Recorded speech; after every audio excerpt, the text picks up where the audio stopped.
Okay, hey everyone, hope you're all doing fine. So, welcome back to the second lecture that we are gonna study heuristic evaluation. Let me first quickly show the syllabus. Okay, so this is the syllabus that we need to study. In this lecture, we'll study in unit 2, that is heuristic evaluation.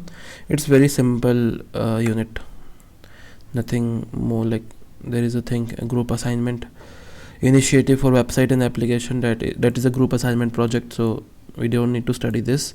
We'll just understand what are the 10 heuristic principles, examples of heuristic evaluation, and basically what does this mean. This is the only thing. So let's start without wasting any time. First, we need to study about heuristic evaluation. So Harsh, what is heuristic? What basically the meaning, like when you can read this theory, but let me explain the meaning correctly to you.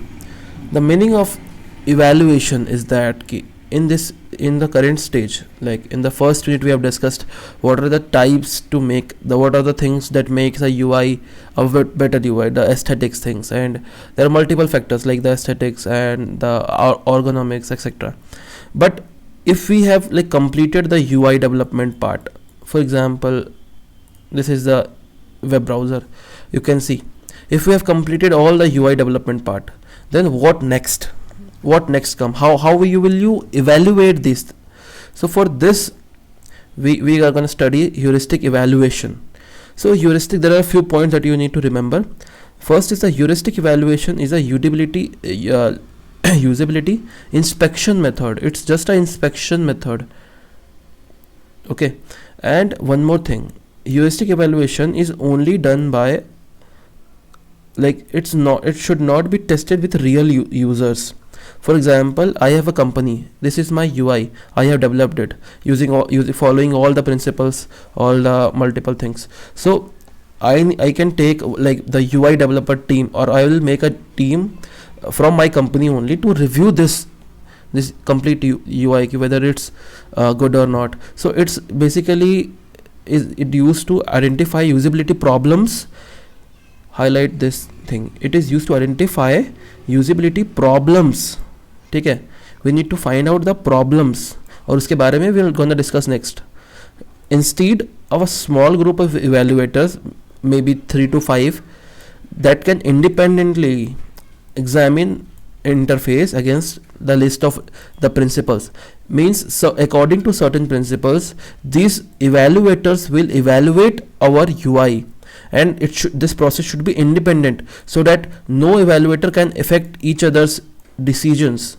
For example, there is evaluator A and B. So if evaluator A has certain points, evaluator B should not be able to see these points, because this leads to agree or not consistent, basically not fair, and not biased kind of results. So goal is to find the problems. I repeat, the goal is to find the problems in the design so that can be fixed. This method is popularized by Jacob Nelson. This is the one who popularized this method. So what are the principles? What are the principles that are used as heuristics? So there are basically 10 principles. These are very simple principles.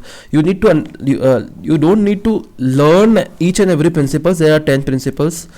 You don't need to mug up all these principles. You just need to understand what are the principles, and you can write by your own in the examination. So the first principle is usability. It means that the user should know. There should be a proper feedback. For example, you have a website and you need to do certain task, then you should know in which position, in which status we are in. It should not be an endless process. There should be a mark, what we have done and what we need to do. So for this, there should be a progress bar or a percentage counter that should show the user what is currently happening, that should give the user the state, which state the user is in. That is the visibility and system status thing. That is the first heuristic principle. And the second heuristic principle is it should be for the real world situation. For example, you have an e-commerce website, and in the e-commerce website there is an icon that we all know, that is a add to cart icon. Okay, But this icon can be written as item buffer, because technically this term is known as add to cart term is known as item buffer, because it's saved in a buffer data structure. That's why it can be written as item buffer, but we intentionally write it as shopping cart or add to cart. Why? Because the system needs to be like a real world system. It must be like you are purchasing from a physical store. That's why, to giving a touch of physical nature to physical like commerce platform, this type of things should be made. To you should not feel that we are using an online. It should be real world convention. The user should not use any technical jargon and system oriented things. So this is the second thing. The third thing is user control and freedom. The user should have a feature to undo and redo. Like for example, if a user has done some mistake, then it should be there that the user should like return to the previous state only, or control Z or control like undo button or cancel button should be there. So that is the thing. The user must have the control and freedom to do anything. A reversal of accidental action. So I'm not reading each and everything. You just need to read everything and just like understand what are the like on the what are the lines are written. So the consistency and standard. For example, the user has buy something or submitted something, so it should not be changed. The data like the color and the like shape of all primary buttons should be same. For example, you can see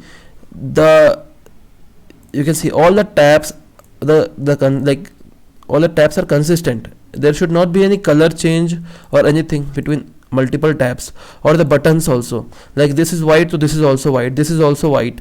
The text is also white. This is also white. This is also white. This is called consistency. It should be there. So there must be a consistency in standards. Then error prevention. It should be robust also. Like if someone has like written incorrect email address and password, it should be like error prone conditions should be there. Like if something is like you can say wrong email, someone has written a wrong email, so the system should be like intelligent in some way that it should detect it is a wrong email. Sixth is recognition rather than recall. Means the user should like recognize everything. There should not be like you can say. Now you can see the example on the e-commerce site. Recently viewed items selection is shown. Recently viewed items selection is shown. This is recognition. The user just to see the items to remember it, rather than recall, like forcing the user to remember what type of items name in the search bar again. For example, like if I go to the search bar, there should be written what I have searched in the previous days. If this should be written, it's easy for me to go for, like I can recall everything. But it's difficult for me to just like think of it what I have searched in last 7 days. So it's difficult. So you must think like the user should be recognition must be important rather than recall. We should not like consist the user to recall everything. There must be a recognition. In the chat GPT also, there are recognition fields, there are history saved, so that the user can search, like you can see everything in the history. Then next is flexibility and efficiency use. Obviously there must be a flexibility, like there must be some shortcuts to available there and everything. There must be an efficiency to use. Aesthetics and minimalistic design, these are the things that we have already discussed. A clean modern web blog page, etc. Relevant things units, these are the basic things. Help user recognize and diagnose or recover the errors. There must be a help page. For example, if you can like write a error, if a error is shown as error 404, it's bad. Rather than you can implement, sorry we could not find a web page, the link may be broken, or the search is like not present. This type of English things, so that a non-technical user can easily understand the error, that there is error. And the 10th is help and documentation. There must be a page, or you can see like if you have a field and you need to like put something, then sometimes there is a question mark sign. When you hover over it, it just display you everything regarding this field, what you need to enter here. So like CVV, it's like written in the question mark, so you don't get confused. And there also multiple websites is a help section where you can ask for help, look for documentation. Without documentation you can ask for help. There is a help section in that. So these are basically 10 heuristic principles that who are following these principles, only the evaluators, the 3 to 5 people who gonna review the UI, only them, like they consider these 10 points and rate the website. They give a score to a website. Okay, so let's move to the evaluation process. How this evaluation occurs. This is a group assignment initiative, so it might be there in the exam ki you need to make a you need to explain a heuristic evaluation process. So you can take an example of it. The first step is initialization and planning. So let's think about something. Like if I need to evaluate a UI, this is a UI, okay, and I need to evaluate it. What should be there? For example, the UI can be, you need to check the login, or like the check the exam result. If there is a student and the student wants to see the result, so first of all he need to log in and check the result. This is a complete process. So the evaluator that who are reviewing this should review this thing only, you can say this process only, not the complete RGPV or any other website. We don't need to review the complete website. That is too complex. We just need to evaluate a particular process. That is the only thing. So the first is initialization and planning. You can say this is the first step, you can say this is the second step, or you can merge all these steps. For easy purpose, like if it comes in examination for 14 marks, you can say this is a unit step 1, step 2, or you can say, if it comes with 7 marks, so you can say it's step 1 complete. So first select the evaluators, typically 3 to 5 members. More evaluators find more problems, but with diminished returns. Okay, so you can stay up your own key, how many evaluators do you want. So the second thing is, let me check the recording is working. Yeah, second is define the scope.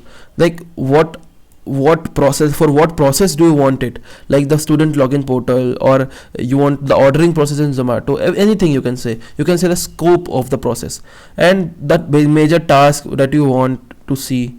All evaluators should be familiar of the 10 heuristic principles.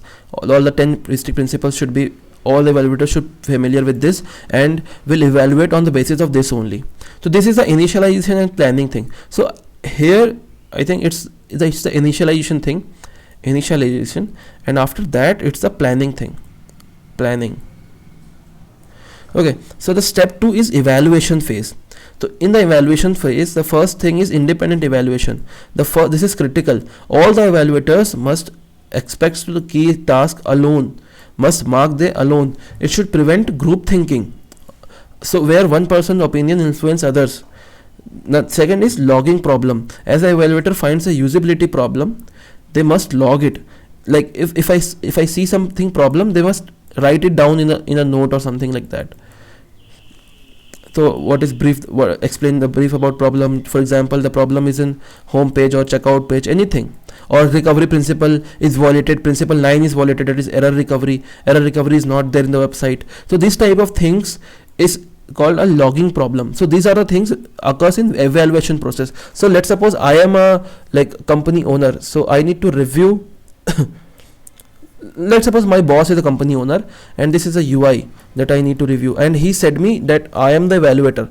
Okay, so the first thing is I have written all the 10 points heuristics. I need to review this UI. I have reviewed it. Okay, then first of all I am alone. So you can say I'm alone. So independently I have evaluated all the things, and I can say the 7th principle is violated. That is the 7. What was the 7th principle? It was flexibility. It is not flexible. No shortcut or anything efficiently has been used. So I think this is a problem. So I have written this. So after all these things, like we have logged, and after of the evaluation phase, what the third thing is that we have compiled all the findings that we have, things that we find out, and after finding all the things, what we actually need, I have highlighted everything. What we are thinking of, we are thinking of the problems. So what are the problems and how scale the problem basically. So you can say after finding all the things, all the reviews given by the evaluators, we just need a severity rating. It is the seriousness of the usability problem. That is a problem. We have find out the problem. Then what are the severity of this problem? What is the seriousness of this problem? So like severity is basically a combination of frequency of the problem. Is it rare, or what impact does it create for the user? Is it a major or a minor, or persistence can get it around, or it might work or not. So Nelson has given 4 scale, that is 0, 1, 2, 3, 4. 4 scale of severity rating. The first is not a usual problem. It's not a, like, evaluator is wrong. It's not at all a problem. It's a feature, you can say. The second is the cosmetic problem. The minor issues such as typo, misalignment, that can be easily fixed. The second is minor usability problem. Low priority problems is an annoyance or do not prevent user from completing a task, anything. The third is major problem. Major problem is high priority problem. It's frustrating or may cause error when user want to do a task and it fails. So, like, it's basically a major problem. And the fourth is catastrophic problem. Usability catastrophe. Highest priority. The problem is, like, problem prevents the user from completing the task, that is the thing, and cause them to make a critical error, like paying wrong amount, like doing a payment error, or anything that related to payment, or like privacy, anything. So this is type of catastrophic error, you can say. So these are the 4 scales of severity rating. As severity rating comes from this finding come from the evaluation phase, and the evaluation comes from the evaluator that has been used in the step 1. So these all the steps are connected with each other, and we need to think about like that. This is basically a phase, so you can connect each and everything. And with this only we have completed all our unit 2. In the next unit we'll complete unit 3. For that, thank you. If you have liked the video, like, you can subscribe the channel. Thank you and have a nice day.